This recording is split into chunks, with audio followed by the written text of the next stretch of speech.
All right, here we go.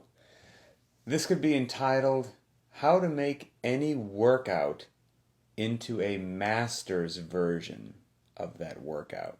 So, this is a question that comes up every now and then where somebody will, there'll be a workout of the day, maybe there's a scaled version of the workout of the day, some other versions, and somebody might say, hey, I'm a master's athlete.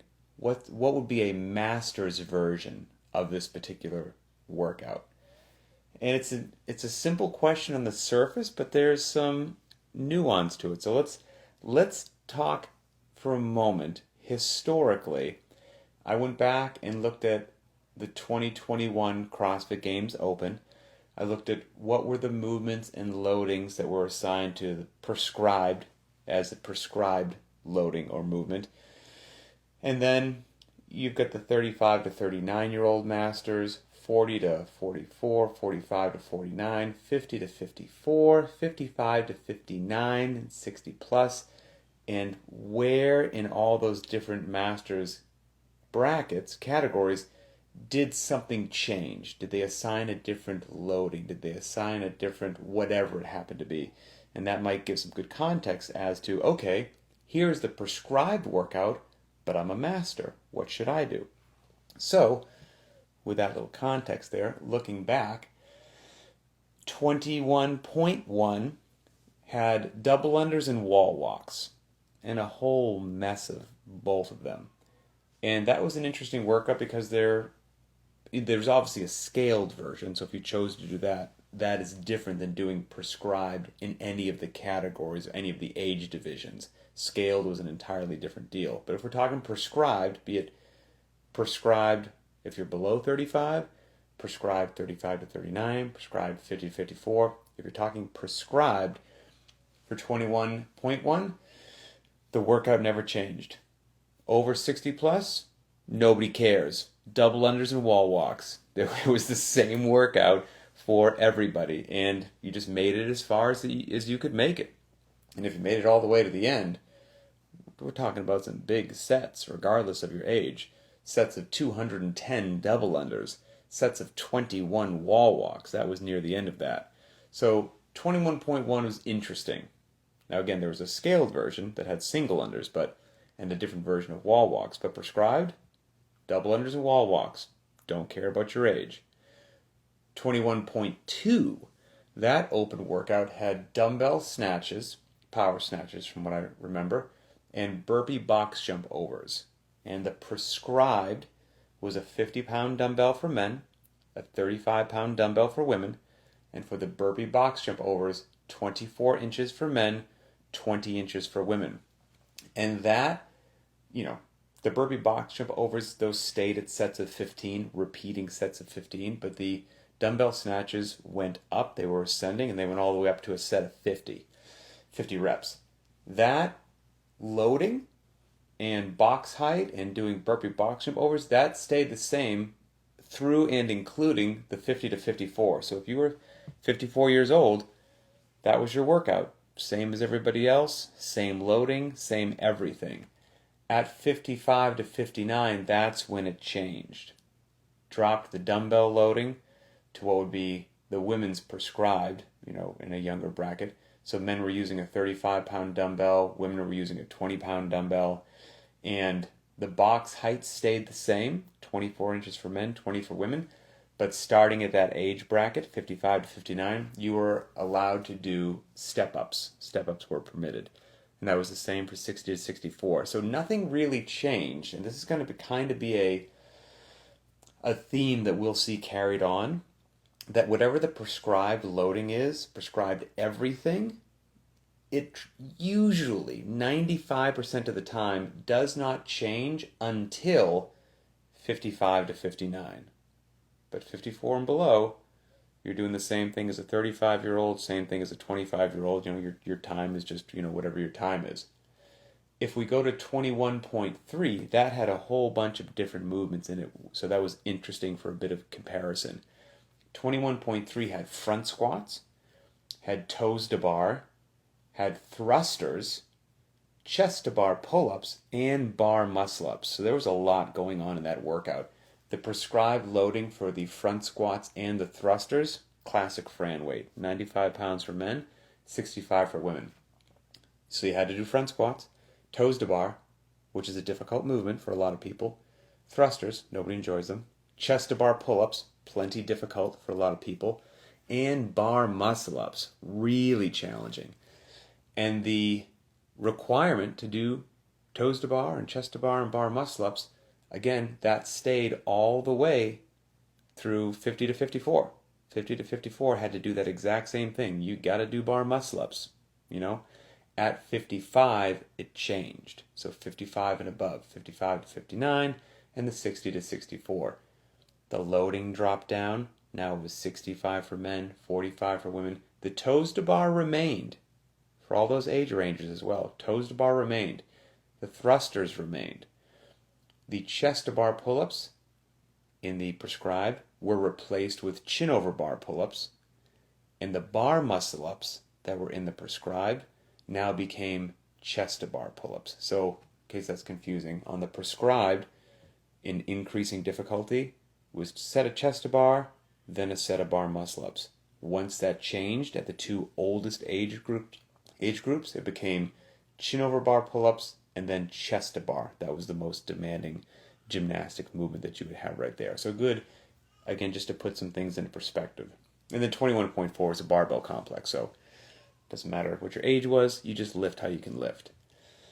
The final workout that I'll check out for a little bit of analysis, because it had some significantly heavier loadings in there, was a couple years ago, 19.2 open workout. That had toes to bar again, had double unders, but then it had squat cleans, and the squat cleans got heavy. So in the prescribed version of 19.2, the squat cleans for men started at 135, and there was 5 different jumps, and they went all the way to 315 pounds. So started at 135, went to 315 pounds. Women started at 85 pounds and went all the way to 205 pounds. And that again, you see this pattern continuing. That stayed exactly the same through 50 to 54.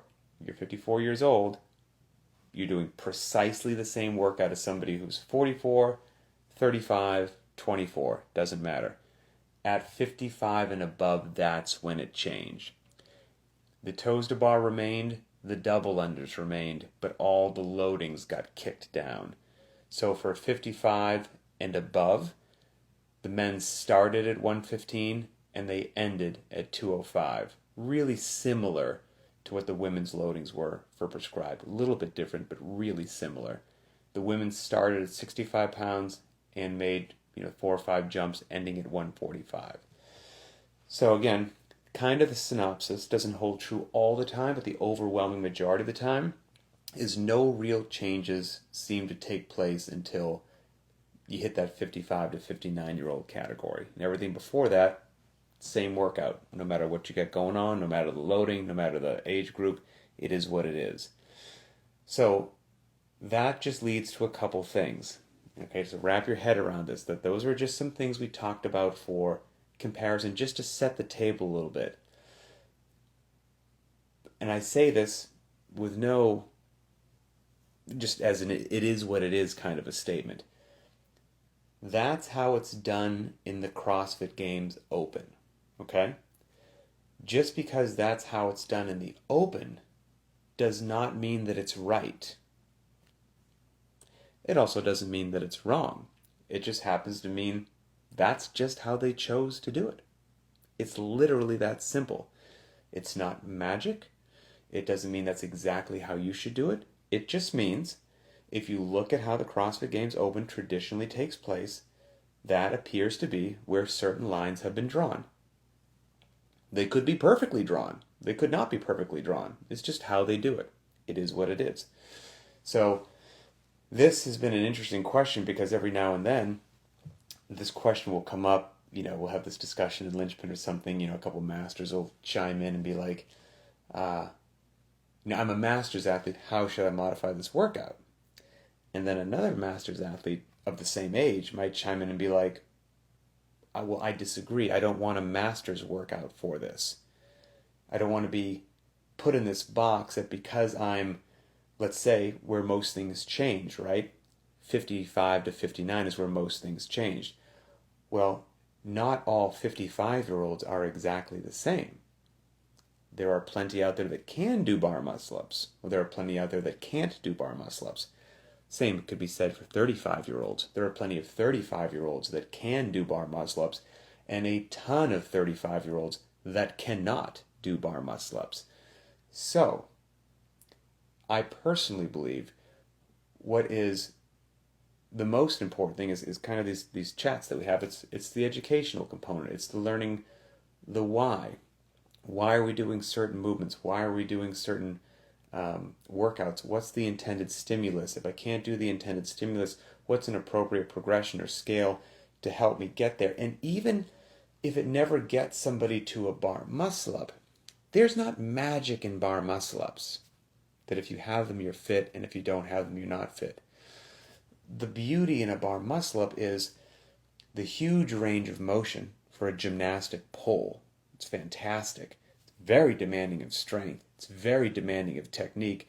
And it's a complicated movement pattern in which you want to fire a series of muscles in your body in the proper sequence. So it's very technique demanding as well. It's very demanding of those neurological components: coordination, accuracy, agility, and balance. And we want to work our brain and central nervous system just like we want to work our muscles. That's the beautiful thing about the bar muscle-up. Nothing special there.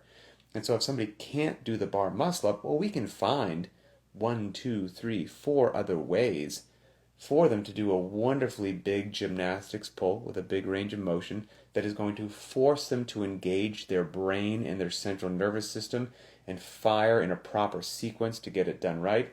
Good to go. Mission accomplished, right? And so, I got off track for a second. I got lost in my own rabbit hole in my head. Yes, so I'm not so much of a fan of there's a difference between training and competition, okay? So in competition, it is what it is. A competition is an artificial environment. You have to set rules, you have to set parameters so that you can run the darn thing in some sort of systematized manner, or it's just cats and dogs living together, mass hysteria. So for a competition, we have to create these boxes, and we put people in these boxes, and you just have to make a decision as to where you're going to play, and you'll be judged by those rules and those parameters. That's just what you got to do for a competition. But you do not have to do that in training. When you walk into your garage every day to work out, your gym, your fire department, wherever it happens to be, you're not confined to one of those boxes. Like, oh, I'm 55 to 59, no bar muscle-ups for me, or fill in the blank with whatever it happens to be. And I don't think that you should do that. I think you should walk into the gym, assess whatever the workout is, watch the video that we put together for the day, like what is the intended stimulus, what are we trying to get out of this, and then you make the best decision for you based upon your abilities, your capacities, where you are in your fitness journey, and it might be bar muscle-ups that day. It might be jumping bar muscle-ups, it might be lowering muscle-ups, it might be chest-to-bar pull-ups is a perfect thing for you to do in place of, chest-to-bar pull-ups might be a perfect thing for you to do in place of bar muscle-ups. Chin-over bar pull-ups might be plenty of work for you. Ring rows might be plenty of work for you. Who cares, right? Don't hold yourself to some competition standard. Get the ego out of the way. Have these conversations, educate yourself, make smart decisions, and then just make that proper decision with your eye on the prize being working out for decades, long-term health and fitness, and moving that needle forward. So that's it. Not all masters are the same, but then again, not all 25-year-olds are the same, and there is a difference between training and competition. And so what you do every day, make the best decisions for you. So hopefully that helps people kind of make some good decisions wherever you are. If you're 25, 35, 55, or 65, you may have to do certain things in the open, but not when you walk into your gym every day. And that's that. And if and when the open rolls around and you do or do not, if you choose to participate in it, make a smart decision then. Because they have those age divisions, like I just mentioned, in a prescribed, you could do a prescribed 55 to 59-year-old division, for example, a prescribed 35 to 39-year-old division. But then there's also a scaled version of all those divisions as well. And the scaled option or workout might be fantastic for you. Do whatever you got to do to have fun. So that's it. Scaling is cool. Ego is not cool. Be smart, be safe, support each other out there, and make some good decisions in the gym. So that's it. Have a wonderful day, and we will talk later.